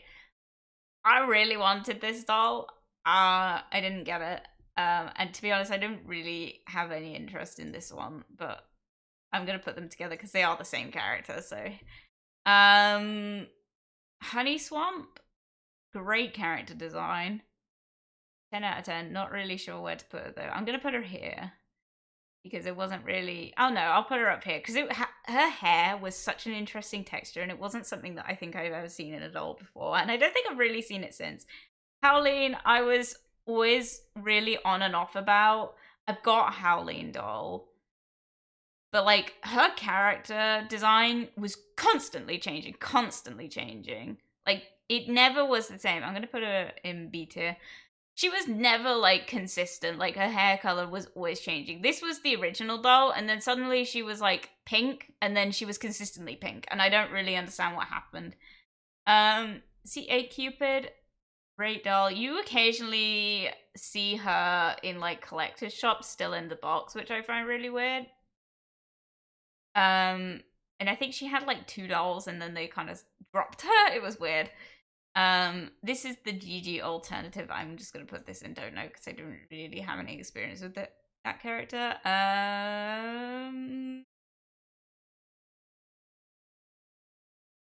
think this one was called Finnegan. And it was, yeah, Finnegan Wake. Representation was the only openly disabled character because he was a mermaid and had a wheelchair because he had no legs. 10 out of 10. Very interesting character. I don't remember this character, but I remember he came in a 2-pack with Sarah Screams. I did want this one. I found this one interesting, so I'm gonna put this one in B tier. Oh, okay, no, we're putting it in C tier. B tier. This was the Scottish one. I can't remember her name. 10 out of 10. Wanted this doll really badly. Love that character. Could not tell you her name. Manny, I'm gonna put in C tier because we didn't get a doll for him. We got one doll and it was like one of those San Diego Comic-Con exclusive ones, so it was like not a doll we saw. And the guy was kind of a dick in the web series, so there's that. I can never remember his name. Billy something. I liked this character. I wanted the doll of that character, but it was quite a rare one. Something Cyclops, don't really know the character, so I'm gonna put in don't know. Can't remember her first name, but Dawn Dancer. I really wanted that doll, and I love the design. So I'm gonna put her in A tier. I know some people have some opinions on that character as a whole, but I really liked design just as a whole. So I'm gonna put her there. Can't remember the last name, bootleg? I don't remember. Also almost got this doll. I'm gonna put her in B tier. Oh, we're in B tier. Jennifer Long, A tier. I love this character so much. Genuinely obsessed with this character. The hair, perfect. The fashion sense, perfect. I love her so much. Don't know this character, can't see half of that character. Also don't know this character. I do know this character. It came in the same collection as this one, but I couldn't tell you very much about it, so I'm gonna put it in don't know. This is a controversial one. I like this character, daughter of the troll. Why have we got another one of these? This is the same character. Okay, we'll just put them together. Something troll. I liked it because it was a gamer character, but I know there's a lot of people that really don't like that character, so I'm gonna put it in B tier. Mothica, I don't remember her first name or something. A tier, wanted the doll. Another one of the bigger characters, I'm pretty sure she was the daughter of Bigfoot. I'm gonna put it in B. Something to do with a mouse rat king or something. I don't remember, dude. This is so. I'm feeling like a complete phony right now, dude.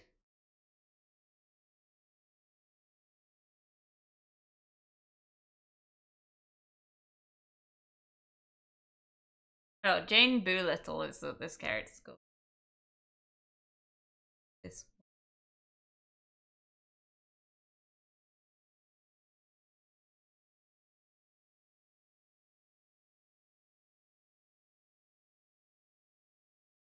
Dude, there's so many characters on this list that I haven't.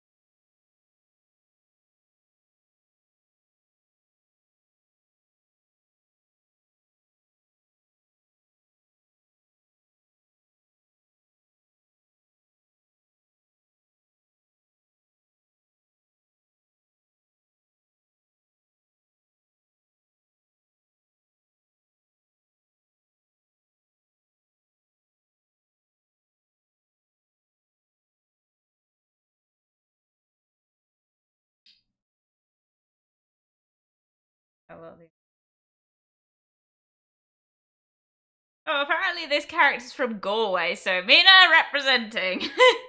It is like the monster version of Norway.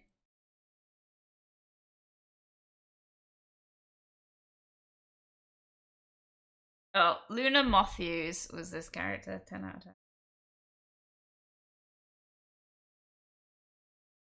10. Mercedes King was this character. I like the character design. It was kind of one of those ones that kind of fit in more with the pink kind of aesthetic, which I think you'll notice from a lot of these. Like, not really a big pink fan, and it was kind of an abundance in a lot of these characters.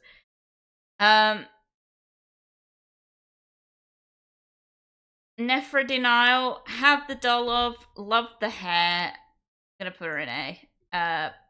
Because why not? But she was a bitch in the web series. Nathan Raw, I like this character, but like I know a lot of people didn't. Because it was like a combination of a zombie and a unicorn. The combination dolls, right? It was like really contentious because it was basically implying that like monster crossbreeding was a thing, and I think that was something that people were a bit like, okay, because it's like you. I don't think they really thought about the fact that adult collectors were a thing. So like the crossover for a lot of these was a bit like, hang on a minute, like it's like, wait, so you're telling me like a zombie had sex with a unicorn and like produced this? It was like genuinely like something that kind of came up a lot, and I understand why people were a bit like freaked out, but it was like, okay, like I don't think they were really thinking that deep about it, but okay. Operetta, I have 2 of the same original doll of this one. I have one in the box and one out of the box because this one came in the box. Well, it came in the box both times, but I ended up getting a duplicate. 10 out of 10 character, based pretty much my entire aesthetic when I was into this franchise around her, like rockabilly, like goth rockabilly was like my whole vibe because of this character. She was my favorite for a long time. Love her. Don't know these characters, but I know they're part of the like Great Scarier Reef ones. Also don't know this character. I've never seen this character. Melody and Persephone. 10 out of 10 have both the dolls from the original ones. Was gifted it by my Nana. Thank you, Nana. Still have them in like near perfect condition. I love them. They were so simple but so beautiful, and I like love them. 10 out of 10. Don't know this character. I know she was part of that like ones. Rebecca Steam, 10 out of 10. Have multiple dolls of her. Great character. The actual doll itself like had such a cool design. Like her entire body was like, most of these had like custom molds, so like their bodies usually had like some sort of texture on them to represent the monster.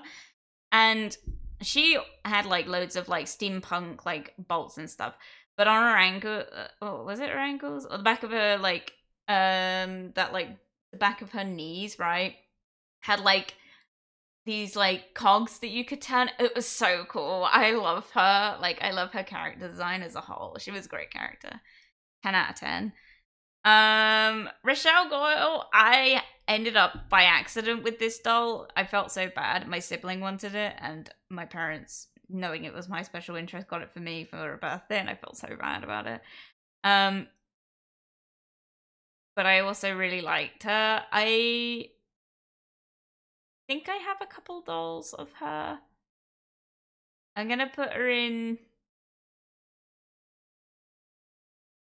I'm not sure, S or A. I think I'm gonna put her in S because I did really like her. Don't know this character. Also don't know this character. Sarah Screams, 10 out of 10. Really wanted the doll, never got one. Do know this character, but not really very well. I don't know this character. I really want to. I see her pop up quite a bit, and I'm really curious. I think she's super cute.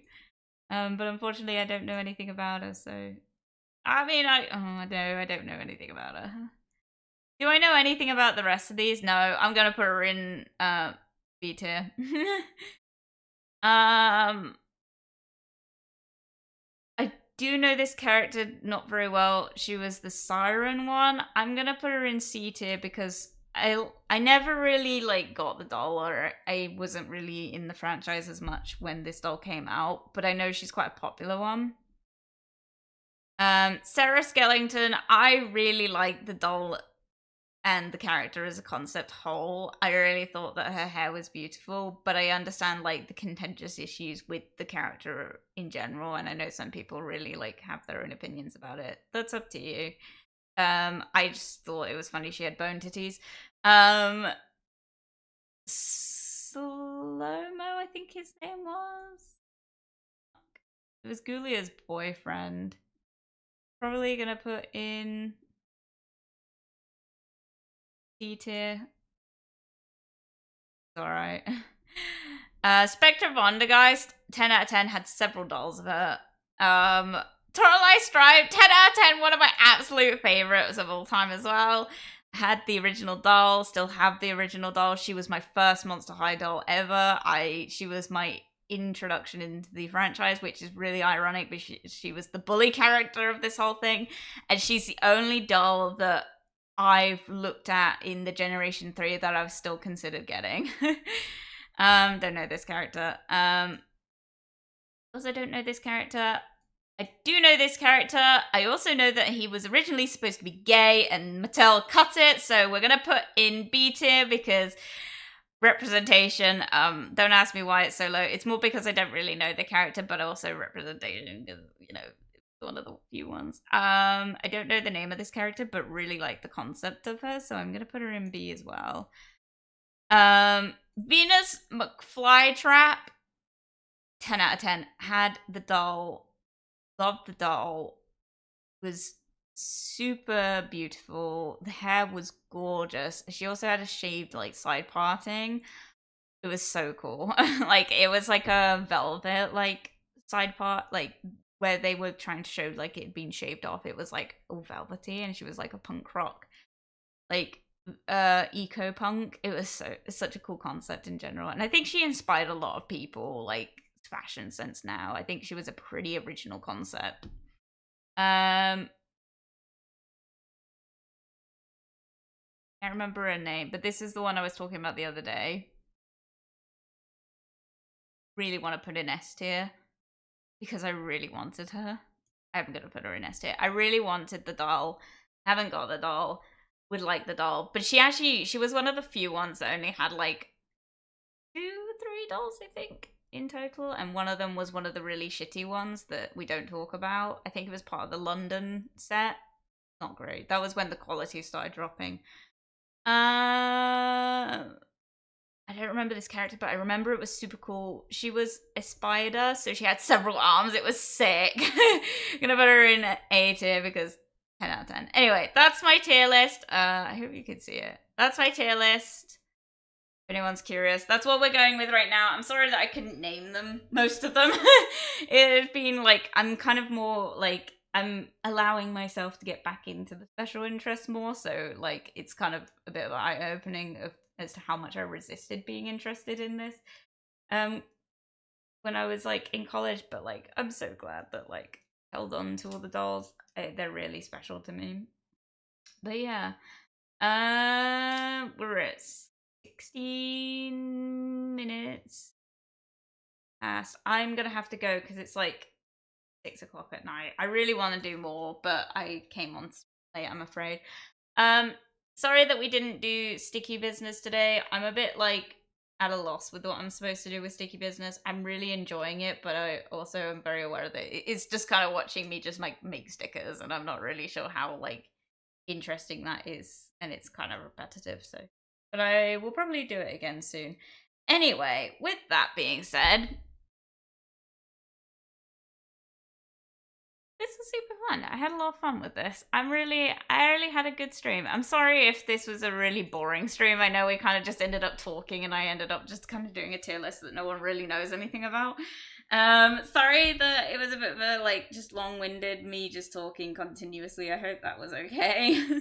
I just sort of get a bit of a tangent. I'm also just sorry that all I talk about at the minute is the autism stuff. I'm really stressed out about it. I think that's pretty obvious. I'm deathly afraid that this isn't going to go well and that I won't get diagnosed. And I know people are like, well, you know, it's not something you really want to be diagnosed with. I do, because else I'm kind of just like nothing really makes sense, if that makes sense. Like, getting diagnosed with autism would explain a lot of my issues and a lot of my sort of behaviors and stuff, and it would help me kind of guide the rest of my life. It would help me to get a care plan put in place in my workplace and in my life in general. It would mean a lot, and it would mean that I don't have to mask as heavily as I have been, because it is really detrimental to your mental health after a while. Because you constantly feel like you're faking, like, and it's just not nice. And I've been slowly dropping it, and it's not kind of gone very well, because it's a bit too drastic of a difference for people. It would mean a lot. So yeah, I'm really sorry that I've been talking about it so much. I am just nervous. But yeah, with that being said, guys, thank you very much for joining me today, guys. I'm very sorry that it was a bit long-winded and just chatty. Please excuse. I'm also sorry if I made anyone uncomfortable with the topics, but you know, what do you expect with a Jasper stream?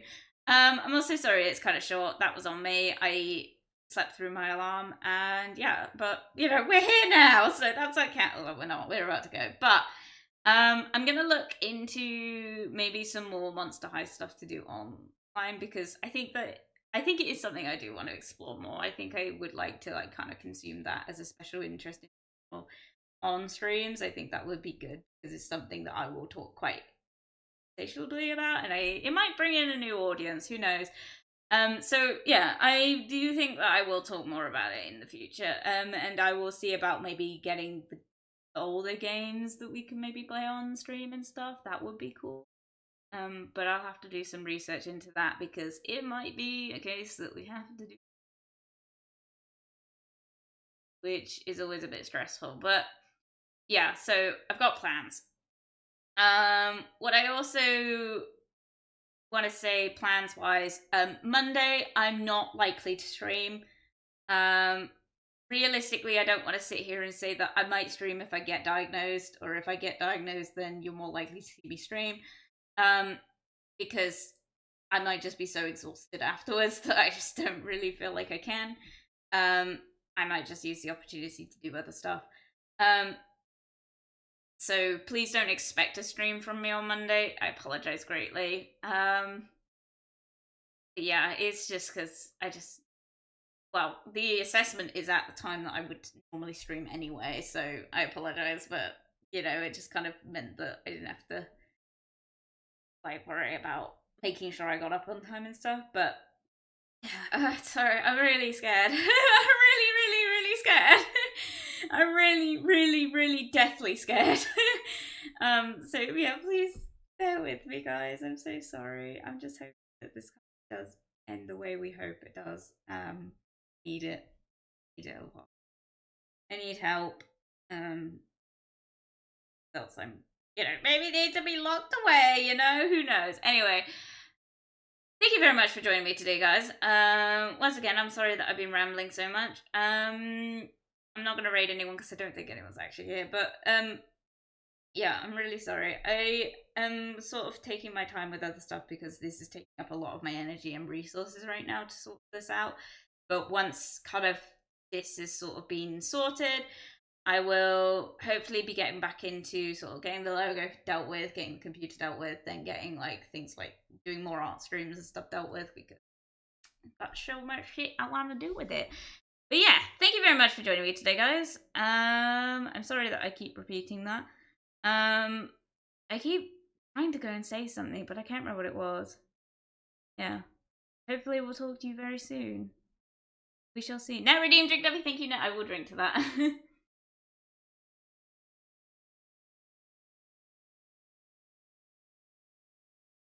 Alright. Thank you very much for joining me today, guys, and I will see you all very soon. Wish me luck. Bye bye! Bye bye bye bye!